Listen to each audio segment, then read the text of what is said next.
তো এখন রাত হয়ে গেছে, আমরা যাচ্ছি দীঘার মন্দিরে। কি ওটা?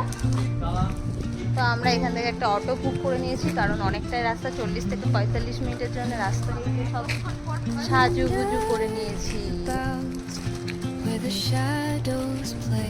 আর আমাদের হোটেলটা রাত্রিবেলা থেকে এরকম লাগে। দীঘা গিয়ে দেখা হচ্ছে। পৌঁছে গেছি দীঘার মন্দির।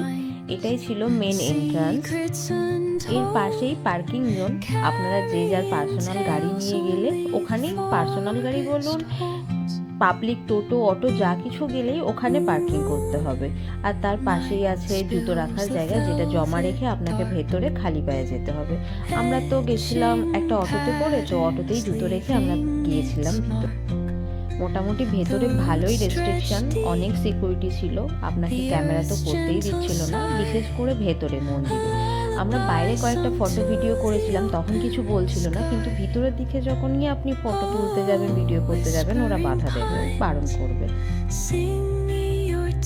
খুব সুন্দরভাবেই সাজিয়েছিল, আরও রাতের এই লাইটটার জন্য মন্দিরটা আরও সুন্দর লাগছিল। প্রথমে তো ঢুকতেই একটা নারায়ণের মূর্তি আছে, তারপরে স্টেপে গিয়ে আপনি জগন্নাথ দেবকে দেখতে পাবেন, তারপরে আছে একটা দুর্গার রূপের মূর্তি, তারপরে আছে নরসিংহের মূর্তি, এরকম এরকম করে পরপর স্টেপ বাই স্টেপ মন্দিরগুলো আছে।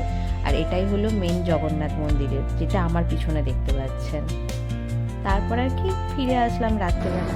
আমরা এখানে নিয়ে নিয়েছি চিকেন টিক্কা কাবাব, পকোড়া, আর তার সাথে এই সুন্দর সমুদ্রের।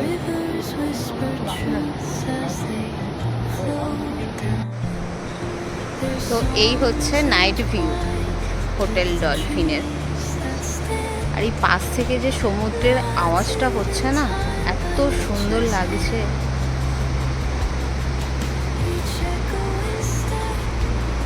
আর এখানে রিল্যাক্স করছে,